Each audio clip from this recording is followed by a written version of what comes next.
여러분들 뵙게 돼서 너무나 반갑고 기쁩니다.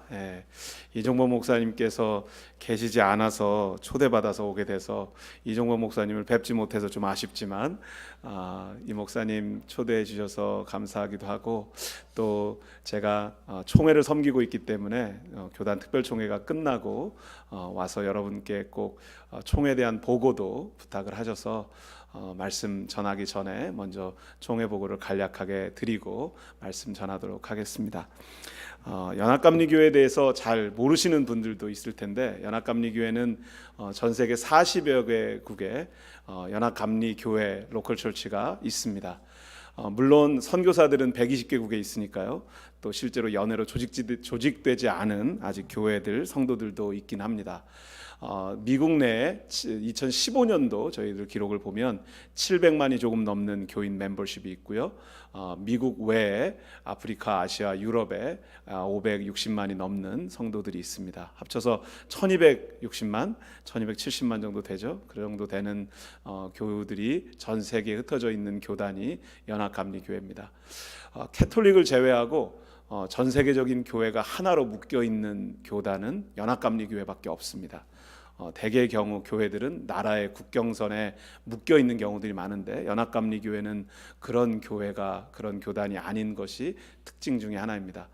미국의 한인교회가 약 300여 교회 정도 있는데, 2015년도 데이터로 286개 교회 중에 연회 저널의 데이터가 기록이 된 숫자가 222개의 교회 교인과 출석 숫자를 제가 여기 표시해 놓았습니다. 4만 2천 명 정도 멤버십이 되고요, 3만 6천 좀 넘는 숫자가 출석 교인으로 저희 통계에 잡혀 있습니다. 그러면 미국 교회, 미국 내 교인들 706만, 그리고 출석 교인 275만 정도에서 한인 교회의 비중이 어느 정도냐면, 멤버십으로는 0.6%, 그리고 출석 교인 대비로는 1.3% 정도 됩니다. 굉장히 작고 미미한 것 같죠? 이 숫자로 무슨 영향력을 미칠 수 있을까, 그런 생각을 아마 하시는 분이 있을 수도 있습니다. 목회자는 은퇴하신 분 포함해서 미국 내 4만 4천 명, 해외 1만 2천 명 정도 있는데, 한인 목회자가 1,000명이 조금 넘습니다. 그래서 목회자 비율로는 한 2.3% 정도 되는 걸 알 수 있고요. 개체교회 숫자로는 미국 내 3만 2천 개가 조금 안 되고요. 한인교회 2015년 통계로 286개, 약 0.8% 정도 됩니다. 한인교회가 연합감리교회 안에서 어떤 의미를 가지고 있는지 잘 모르시는 분들도 계시지만, 실제로 미국에 가장 먼저 세워진 교회가 하와이 그리스도교회입니다. 이승만 대통령이 독립운동하던 그 베이스가 됐던 교회죠. 하와이 그리스도교회가 이제 116년이 됐는데, 각 지역마다 가장 먼저 세워진 교회들이 있습니다. 하와이 그리스도교회, 상항 한국인교회, 오클랜드 한인연합감리교회, LA 한인연합감리교회, 워싱턴 한인교회, 뉴욕 한인교회, 시카고 한인제일연합감리교회, 그런 교회들이 공교롭게도 각 지역에 제일 먼저 세워진 교회이면서 모두 연합감리교회에 속해 있는 교회들입니다. 그 이유를 역사적으로 다 증명할 만한 모든 데이터를 가지고 있지는 않지만, 아마 연합감리교회가 소수인종 사역에 대해 100 몇십 년 전부터 선교지에서 선교했던 것뿐만 아니라 미국 내에서도 흑백이 나뉘어져서 예배하던 시절에 예배 처소를 제공하고 소수인종 교회를 서포트했던 것이, 아마도 처음 만들어졌던 한인 교회들이 연합감리교회에 속했던 이유가 아닌가라고 많은 분들이 이야기하고 있습니다. 한인연합감리교회 숫자가 지금 그렇게 많은 것 같지 않지만, 저는 지금도 한인연합감리교회가 연합감리교단 안에서 마치 바닷물 속에 있는 염분이 3.5% 정도 된다고 그러잖아요. 그런데 저희 이 1.3%의 우리 출석 교인들이, 2.3%의 목회자들이, 우리 교회가 실제로 연합감리교회를 지키는 그런 역할을 하고 있다고 믿습니다.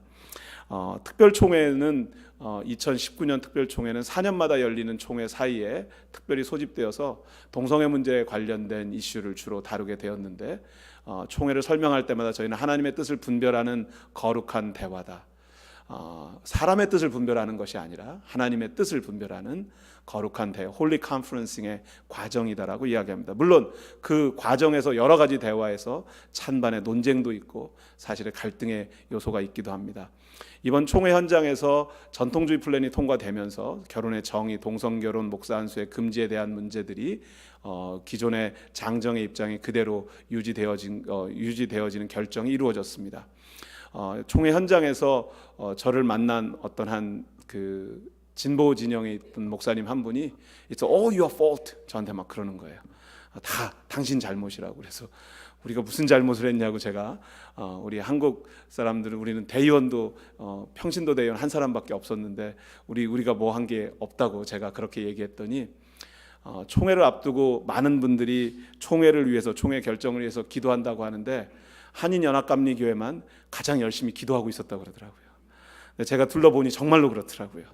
이거 뉴욕 만백성교회도 금식으로 새벽으로 릴레이 기도로 그렇게 기도하셨는데 여기 뉴욕에서부터 시작해서 하와이까지요. 한인연합감리교회 300의 한인교회가 40일 동안 캠페인하면서 같이 합심 기도했고 새벽마다 그리고 또 특별총회 기간 동안에 금식하면서 함께 기도해 주신 많은 분들이 있었기 때문에 그 기도의 응답이라고 저는 믿습니다.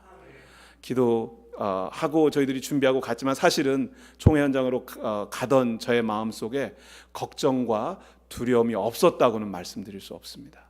이번 총회를 앞두고 워낙 진보 진영의 거센 캠페인이 있었고 정말 미국 내에서는 다수결로 투표를 하면 통과될 수 있을 거라고 하는 많은 전망들이 이미 있었기 때문에 그런 두려움을 가지고 갔는데 정말 연합감리교회가 전 세계적인 교단이라고 하는 것이 우리들에게 이러한 하나님의 말씀을 지키는 중요한 결정을 할 때마다 정말 결정적인 역할을 하게 되는 것을 발견하게 되었습니다.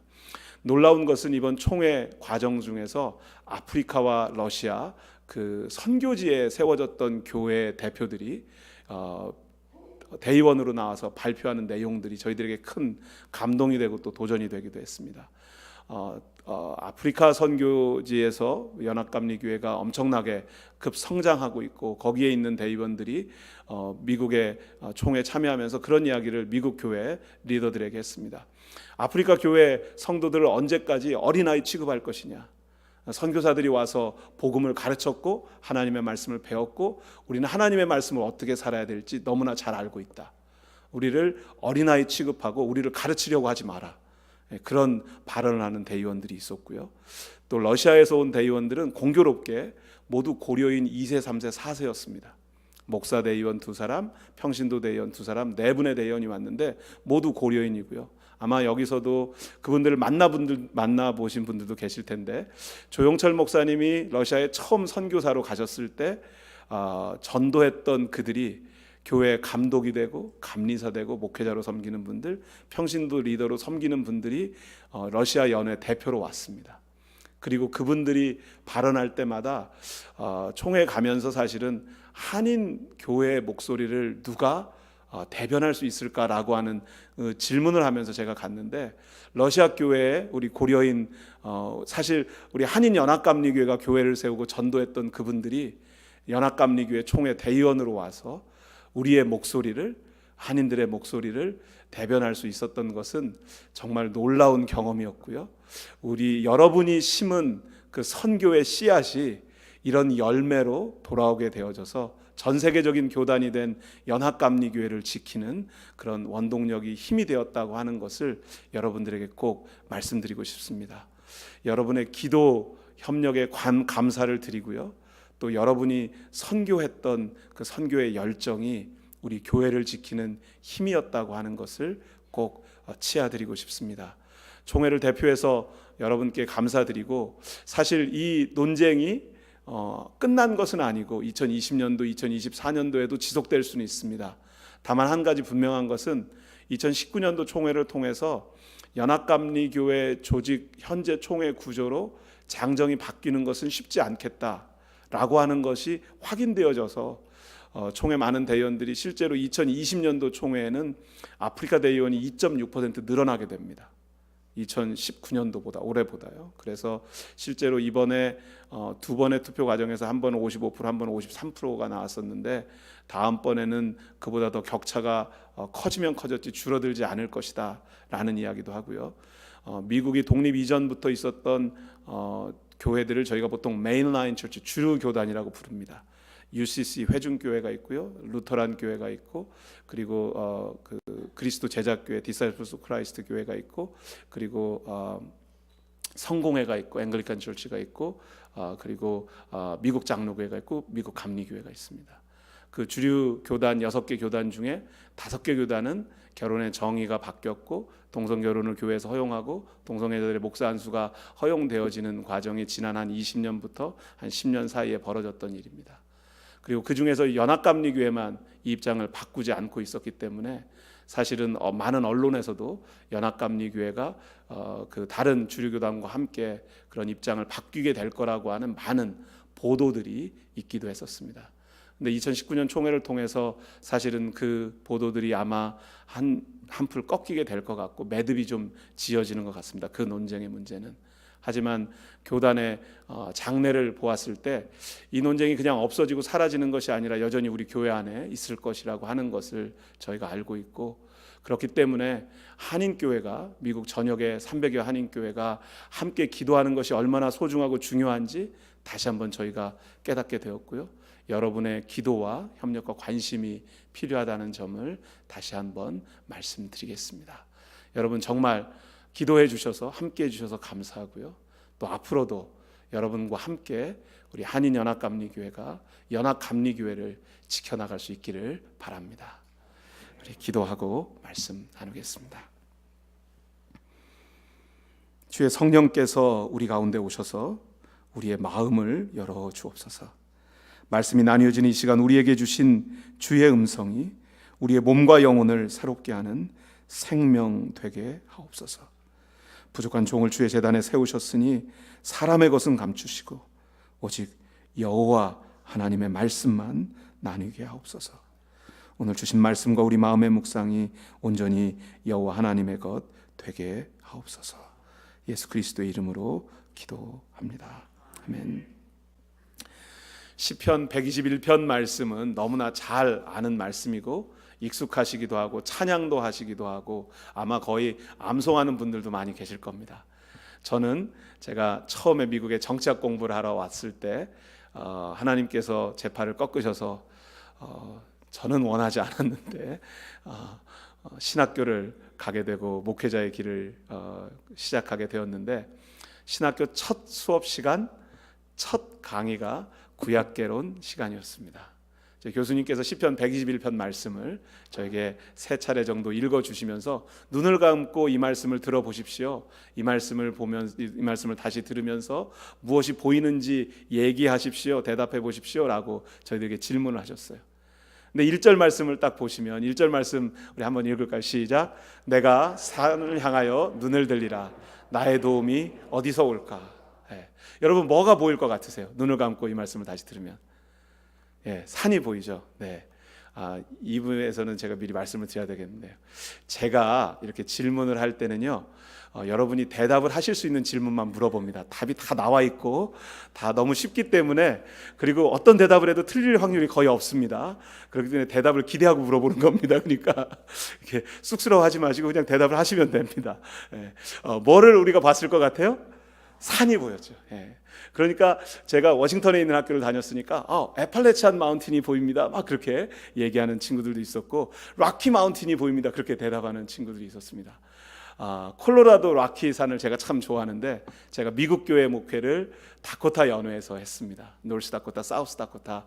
거기서 제가 목회를 11년을 했는데, 그 목회하면서 가끔 거기서 제일 가까운 산이, 큰 산이 락키거든요.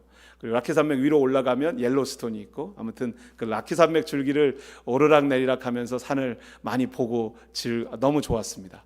웅장한 산새와 그 정말 산을 찌를 듯한 그 나무들, 우람한 나무들, 거기에 흐르는 강, 그리고 폭포 볼 때마다 너무 아름답더라고요.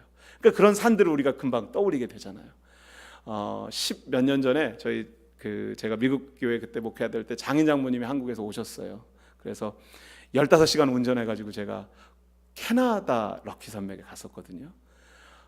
너무 아름답더라고요. 제가 사진을 한 장 제가 찍은 건 아니고요. 다른 저보다 잘 찍으시는 분이 찍은 사진인데 너무 아름다워서 캐나다 럭키는 한 가지 차이점은요. 어디든지 관광지에 가면 그 유명한 사진들을 저희들이 딱 사진 찍는 데가 있잖아요. 거기 가서 딱 사진을 찍으면 아주 멋있는 배경이 되잖아요. 캐나다 락키는 그런 신경을 쓰지 않고 아무 데서나 찍어도 캘린더 배경이 사진 배경이 되더라고요.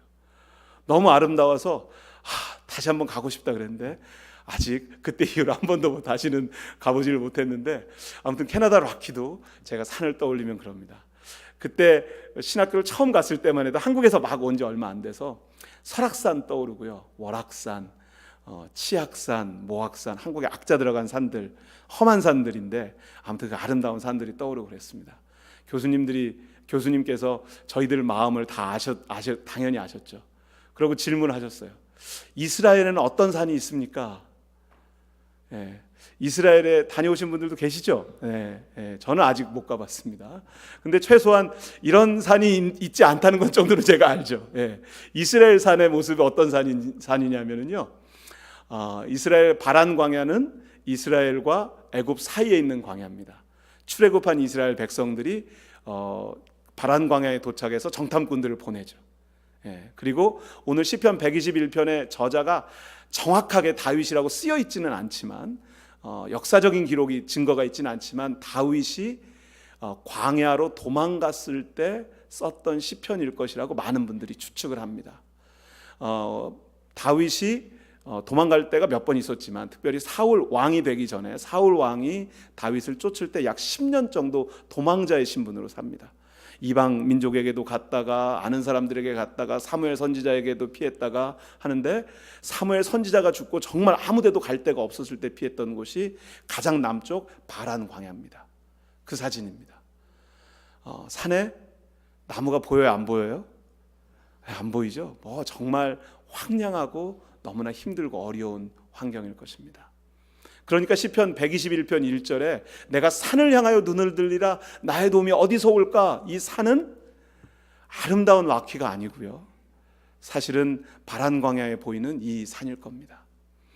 이 시편 121편의 1절 말씀은 산을 향하여 눈을 들었다는 이야기는 내가 이곳까지 도망자의 신분으로 왔는데 먹을 것도 마실 것도 피할 것도 없는 절망 가운데 눈물 흘리며 하나님께 드렸던 기도일 것입니다.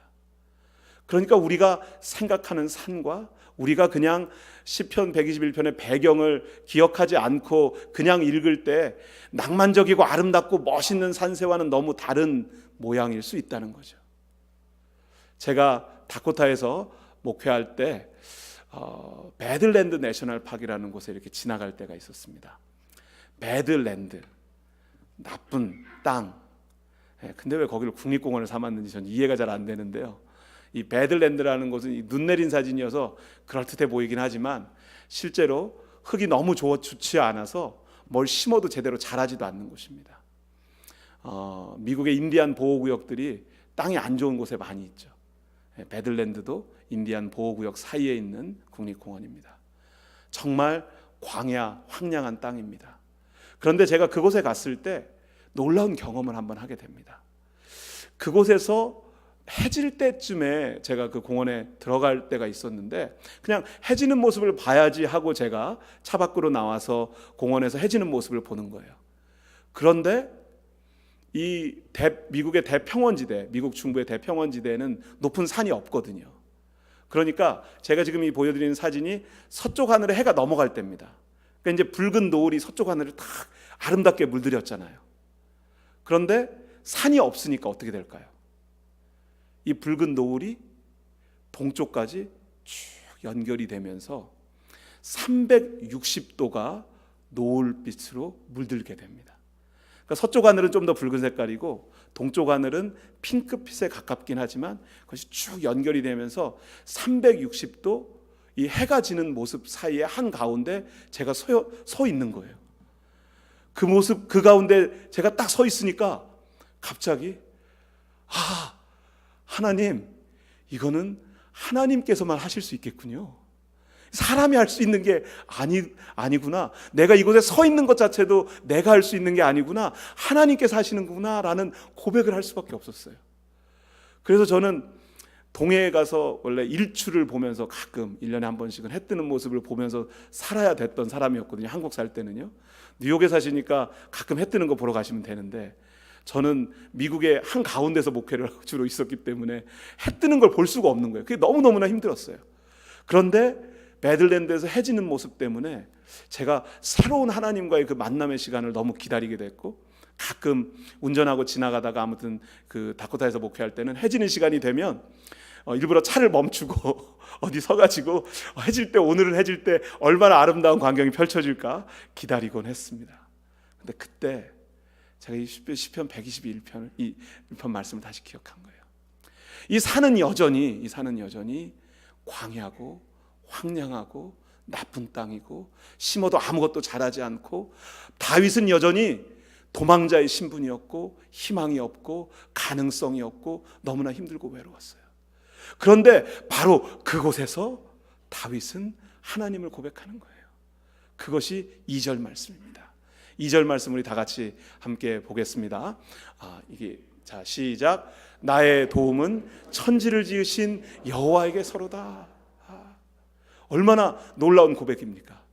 교수님께서 그 첫 수업 시간에 이런 질문하셨어요. What did God do in between two lines? 1절과 2절 사이에서 하나님께서 무슨 일을 하고 계십니까? 이런 질문하는 거예요. 저희가 1절을 다시 봤어요. 내가 산을 향하여 눈을 들리라. 나의 도움이 어디서 올까? 나의 도움은 천지를 지으신 여호와에게서로다. 그런데 한국말로는 천지를 지으신 여호와 이 표현이 있으니까 하나님께서 천지를 창조하고 계십니다, 뭐 이렇게 생각할 수도 있는데, 사실은 1절과 2절 사이에서 하나님은 아직 아무 일도 행하고 있지 않으십니다. 그런데 1절에서는 다윗이 절망적인 상황에서 울고 있었고요, 2절에서는 어떻습니까? 나의 도움은 천지를 지으신 여호와께서. 다윗이 지금 울고 있는 것 같아요? 지금 좀 희망을 좀 발견한 것 같아요? 여러분 어떻습니까? 희망을 좀 발견한 것 같죠? 그럼 1절하고 2절 사이에 아직 하나님께서 아무 일도 하지 않으셨는데, 어떻게 다윗은 울고 있다가 좌절하고 실망하고 낙심해 있다가 내 도움은 천지를 지으신 여호와 하나님으로부터 옵니다라고 고백할 수 있게 되었을까요? 어떤 일이 생겼습니까? 그 사이에 어떤 일이 생겼는지 이 본문 말씀은 직접 보여주진 않지만, 한 가지 분명히 우리가 확신할 수 있는 것은, 1절에 다윗은 절망과 낙심과 실망 가운데 있었던 다윗이 2절에서는 분명하게 하나님이 나의 도움이라고 고백하고 있는 믿음의 사람이 되었다는 거예요. 그 믿음 이외에 다른 차이는 존재하지 않는 거예요. 아직 하나님께서는 어떤 일도 시작하지 않으셨어요. 우리가 경험하고 있는 어려운 문제 가운데, 그 문제에 둘러싸여 있을 때, 광야 같은 곳에 우리가 서게 됐을 때 우리는 어떻게 해야 될지 알지 못하는 순간들이 있습니다. 그런데 그 순간 우리에게 가장 필요한 게 무엇입니까? 믿음 아닙니까? 특별총회를 가는데 제게도 믿음이 흔들리고 있었어요. 이번에 어떻게 되는 거 아닌가? 우리 교단이 이렇게 되다가 정말 쪼개지는 거는 아닌가? 우리 교회가 정말 너무나 큰 어려움을 당하게 되는 것은 아닐까? 그러고 있는데 하나님께서 무엇을 하시는지 볼 수가 없는 거예요. 그런데 선교로 믿음의 씨앗을 심어두었던 곳에 그 씨앗이 땅에 뿌리를 내리고 생명력을 가지고 열매를 맺어서 돌아와서 우리 교회를 지켜주고 있다는 사실을 볼 수 없었는데, 총회 현장에 가서 보니까 그것이 분명하게 확인되어지더라는 거예요. 그런데 그것을 볼 수 있는 믿음이 그곳에 가기 전까지는 없었어요. 광야에 서기 전에는 우리의 믿음을 확인할 수 없습니다. 어려움과 고난의 현장을, 그 현실을 맞닥뜨릴 때 아프고 힘들지만 그 자리에 서기 전에는 우리의 믿음을 확인할 수 없는 것도 우리가 인정하지 않을 수 없는 현실이고 고백입니다. 다윗이 그 광야에서 하나님을 고백하는 겁니다. 나의 도움은 천지를 지으신 여호와 하나님으로부터 옵니다. 그렇게 고백을 하지 않습니까? 이 고백이 저와 여러분의 고백, 기도가 되기를 바랍니다. 그런데요, 제가 말씀을 다시 시편 121편을 묵상하다가 이 여호와 하나님이 어떤 분인가라고 하는 질문을 제가 자꾸 하게 되는 거예요. 하나님이 도대체 어떤 분이지? 하나님에 대한 설명을 하려고 제가 이제 좀 고민을 하다가 하나님에 대한 말씀, 하나님이 어떤 분이신가에 대한 가장 구체적인 그 본문 말씀으로 요한복음 1장 1절이 생각이 났어요. 요한복음 1장 1절을 함께 읽겠습니다. 시작. 태초에 말씀이 계시니라. 이 말씀이 하나님과 함께 계셨으니 이 말씀은 곧 하나님이시니라. 아멘이십니까? 네. 태초에 말씀이 계시니라. 처음, 아니 역사 이전부터 말씀이 계셨다라는 고백입니다. 이 말씀이 하나님과 함께 계셨으니, 하나님께서 말씀으로 창조하셨으니 말씀이 하나님과 계셨다, 이해가 됩니다. 이 말씀은 곧 하나님이시니라. 우리는 신앙생활을 오래 벌써 하신 분들이 많으시기 때문에 말씀이 하나님이시죠, 금방 이해가 되실 겁니다. 그런데 영어 본문을 한번 다시 한번 보세요. 이게 논리적으로 말이 안 되는 소리예요. 저는 성경을 읽을 때마다 항상 삐딱하게 쳐다봅니다. 각도를 이래가지고 이게 맞는 말인가? 논리적으로 맞나? 합당한가? 꼭 확인해 보려고 하는데 요한복음 1장 1절처럼 저를 시험에 들게 하는 구절이 없었어요. 첫 번째, In the beginning was the word. 태초가 말씀이다. 시작이 말씀이다. 이렇게 쓰여 있잖아요. 우리 한국말로는 계시니라 그러니까 이게 좀 부드럽게 넘어가는 것 같은데 사실 히라보 원문도 그냥 비동사 was입니다. 그러니까 태초는, 처음 시작은 말씀이다. 맞는 것도 같긴 한데 아무튼 시간의 개념과 말씀을 동일시했다는 거예요. 두 번째 구절, 말씀이 하나님과 함께 계셨으니, 이거는 with God이라는 표현이 있어도 전치사가 있어서 그냥 설명이 됩니다. 하나님이 말씀으로 창조하셨으니까 말씀이 하나님과 함께 계셨지, 그 뜻인가 보다. 거기까지 이해가 되죠. 그런데 마지막 구절, 말씀은 곧 하나님이시니라. 그런데 그 말씀과 분명히 하나님이 독립된 객체처럼 분명히 표현되어 있다가 말씀 이꼴 하나님? 이렇게 되어 있잖아요. 이게 논리적으로 말이 되나요? 히라보인 로고스라, 진리라고 하는 이 단어가 쓰여졌는데 이 단어를 가지고 그대로 워드 플레이를 아무리 해도요, 합리적으로 설명할 수 있는 방법이 없습니다. 그런데 여러분 배우셨죠? 이 말씀이 누구세요? 예수님이시잖아요. 이 말씀이라고 하는 단어에다가 예수님을 집어넣으면 제가 해결할 수 없는 이 논리가 해결이 되죠. 태초에 예수님이 계시니라. 예수님이 하나님과 함께 계셨으니 예수님은 곧 하나님이시니라. 아멘이십니까? 네. 하나님이요, 예수님이신데 그분이 말씀이시라는 거예요. 그런데 우리가 그 말씀을 대할 때 말씀의 권위로, 말씀의 능력으로 받아들이지 않고 우리의 마음대로 읽을 때가 너무나 많아요. 그래서 산도 내가 경험한 산이 그 산이라고 생각하고 읽을 때가 있는 거예요. 근데 사실은 그 산이 내가 보는 산이 아니고, 내가 경험한 산이 아니고, 하나님께서 말씀하시는 산은 힘들고 어렵고 도망자의 신분으로 또 정말 희망이 없는 절망적인 산일 수 있다는 거예요. 그런데 3절 말씀이 우리들에게 이 말씀을 새롭게 볼 수 있게 해줍니다. 3절 말씀 함께 읽을까요? 시작. 여호와께서 너를 실족하지 아니하게 하시며 너를 지키시는 이가 졸지 아니하시리로다. 아멘이십니까? 3절의 첫 번째 단어가 무슨 단어죠? 여호와께서. 3절의 주어가 뭐죠? 여호와께서. 그렇잖아요. 어느 날 제가 이 말씀을 너무 잘 아는 말씀인데요, 이 말씀을 제가 몰라서 그런 게 아니고요, 다시 시편 121편을 읽는데 1절, 2절, 3절을 읽다가 갑자기 이게 뭐지?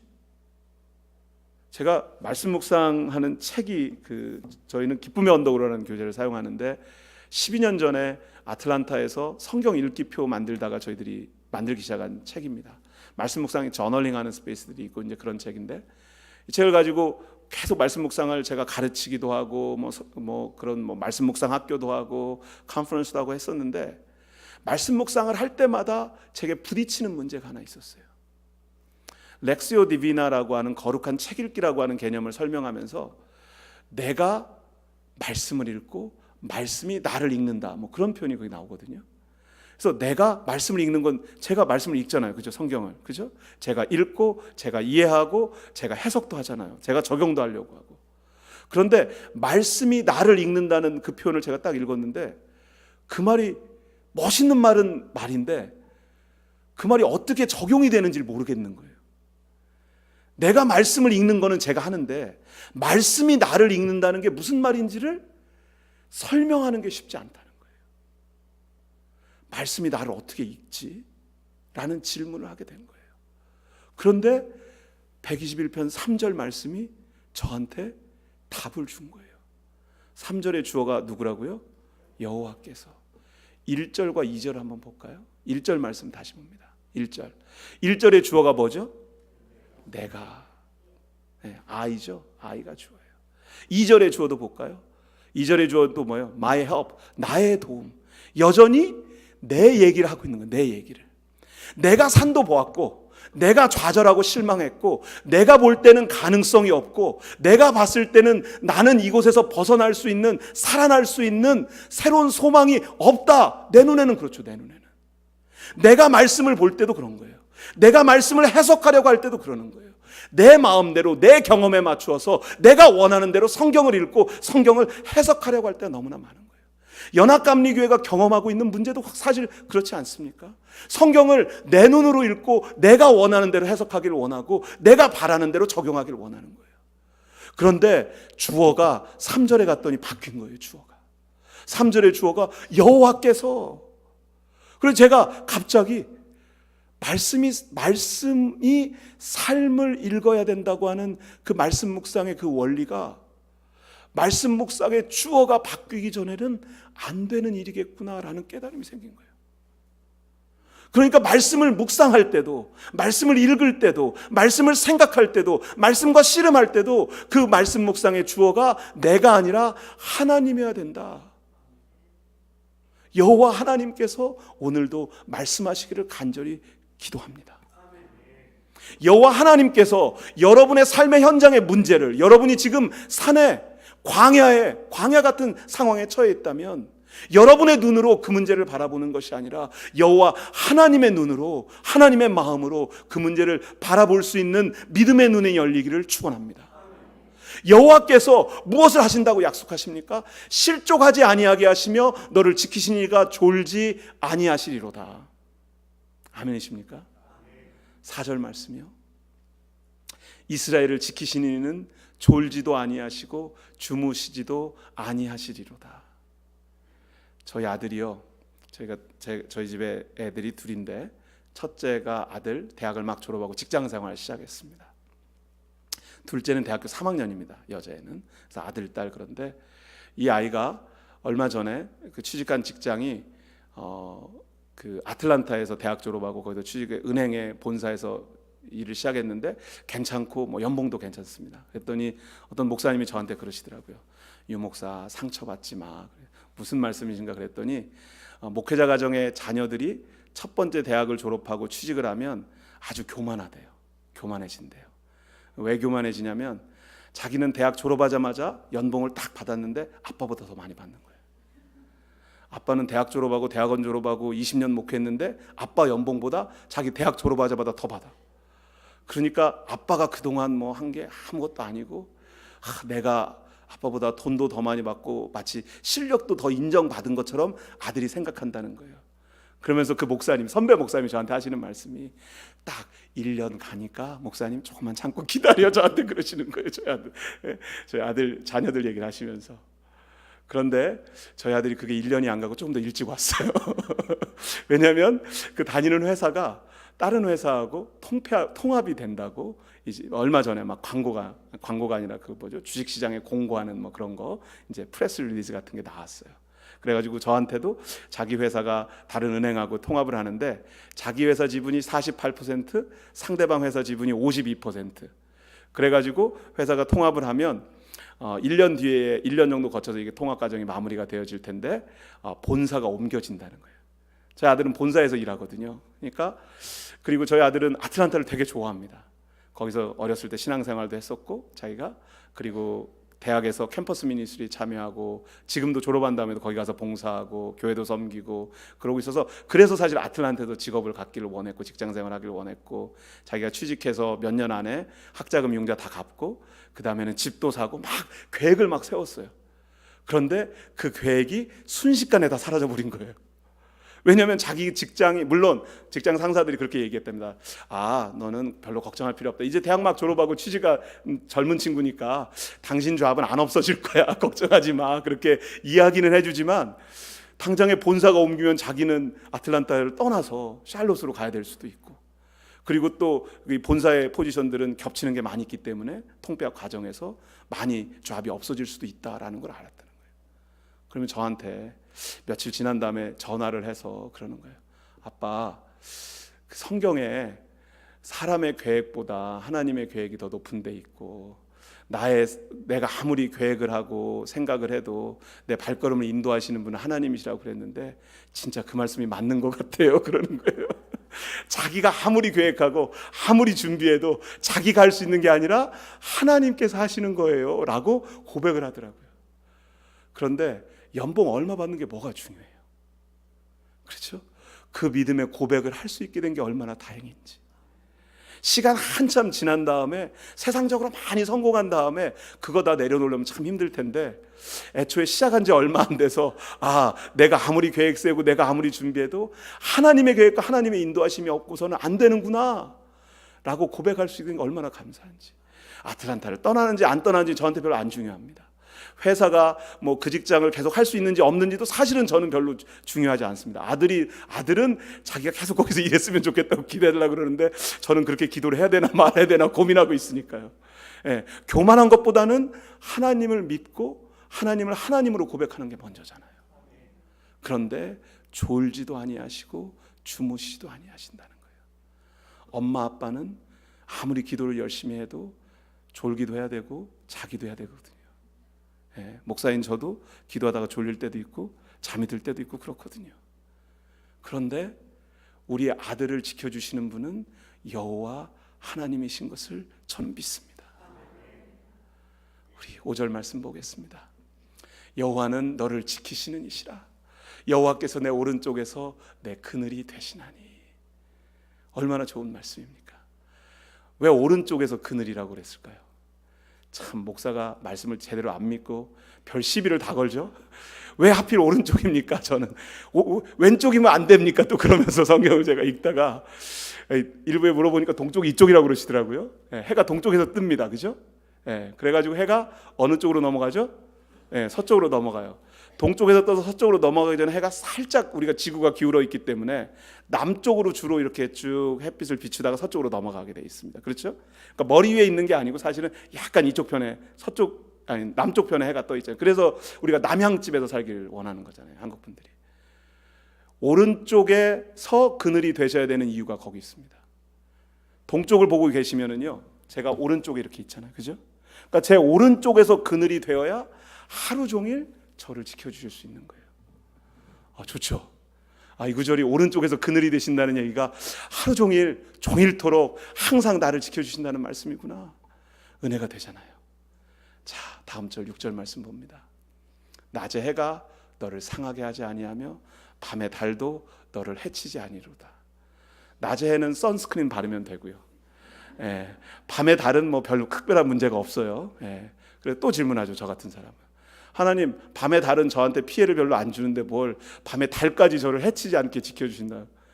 하나님이, 참, 목사가 돼가지고 넌 그렇게 무식해서 어떡하냐 저한테 그러시는 거예요. 뭐가 제가 그렇게 무식합니까? 그랬더니, 야, 쓰나미가 어떻게 일어나는지 아니? 쓰나미는 조수간만의 차이가 균형을 잃고 그 폭이 더 커지면 큰 파도가 해안 지방을 덮치는 게 쓰나미잖아요. 조수간만의 차이는 어떻게 만들어지는 거예요? 달과 지구 사이의 인력의 균형 때문에 그 균형이 지켜지는 거예요. 그 균형이 깨지면 뉴욕은 순식간에 물바다가 되는 겁니다. 여기는 특별히 아일랜드잖아요. 바로 물가 옆인데 하나님께서 밤에 달도 해치지 못하도록 지켜주시는 은혜가 있어야 여러분 이곳에서 사실 수 있는 거예요. 자, 7절 말씀입니다. 여호와께서 너를 지켜 모든 환난을 면하게 하시며 또 내 영혼을 지키시리로다. 아멘이십니까? 네. 이 환난을 면하게 하시면은요, 환난, 고난, 어려움이 없는 삶을 이야기하는 게 아닙니다. 영어 표현이 그 밑에 제가 영어 본문을 넣어놓은 이유가 그렇습니다. The Lord will keep you from all evil. 어떤 어려운 상황으로부터도 그 상황을 만나지 않는다는 게 아니라 그 상황으로부터, 그 어려움으로부터 너를 보호해 주겠다라고 하는 약속의 말씀입니다. 환난과 어려움이 없는 삶은 아니지만 환난과 어려움 속에서 우리를 지키시는 더 큰 은혜를 만나는 저와 여러분 되기를 축원합니다. 그렇게 영혼을 지키신다. 여기 영혼은 한국말로 영혼이라고 되어 있는데요, 영, 혼, 육 다 합쳐서 영어 성경에 보니까 your life, 생명을 지켜준다 그렇게 되어 있는 거예요. 그러니까 어떻게 해요? 모든 환난이 아무리 우리를 둘러싸고 힘들게 해도 그곳으로부터 하나님께서 우리를 지키고 보호해 주실 텐데 그렇게 우리의 생명을 지켜주시겠다고 약속하십니다. 마지막 절 말씀 우리 함께 읽겠습니다. 8절 말씀입니다. 여호와께서 너의 출입을 지금부터 영원까지 지키시리로다. 아멘. 여호와께서 너의 출입을요. 시편 121편은 순례자의 노래, 성전으로 예배하러 들어가는 사람들의 찬양입니다. 그러니까 여기서 출입은 예배당에 들어올 때, 나갈 때 그런 뜻이거든요. 그러니까 주일 예배를 드리는 여러분들하고 너무나 잘 맞는 말씀이죠. 그런데 예배드리러 오는 길, 나가는 길, 그런 길을 얘기하는 게 아니고요. 사실은 정확한 해석은요, 이스라엘의 순례자들은 절기 때 1년에 한 번이나 맥시멈 3번 정도 예루살렘 성전으로 가잖아요. 그죠? 성전까지 가는 길이 얼마나 멀고 힘듭니까? 그렇죠? 자기 집에서 몇 시간 걸어가는 길이 아니에요. 몇십 일을 걸어가야 되는 그 순례의 길이에요. 그러니까 순례의 길로 가는 동안에, 다시 돌아오는 동안에 그게 아니고요, 성전에 들어갔다가 다시 세상으로 나갈 때 그런 의미가 담겨져 있는 거예요. 그러니까 성전에 왔다 갔다 하는 길을 지켜준다는 뜻이 아니고요, 성전에서 세상으로 나가야 되니 하나님의 지켜주심이 얼마나 우리에게 필요합니까? 그렇죠? 여러분 이제 예배 마치고 세상으로 우리가 가야 되잖아요. 세상으로 나아갈 때 여러분 혼자서 나가는 것이 아니라 하나님께서 여러분과 동행하실 줄 믿습니다. 그 믿음으로 세상으로 나아갈 수 있기를 원합니다. 그런데 그 믿음에다가 저에게 이 구절을 붙여놓은 거예요. 지금부터 영원. 지금부터 영원. 여호와 하나님의 이름, 나는 스스로 있는 자. 그 이름 히브리어 원뜻인 I am who I am은요, 야훼는 I am who I was, I am who I am, I am who I will be. 과거, 현재, 미래가 다 그 안에 담겨져 있습니다. 이건 무슨 뜻이에요?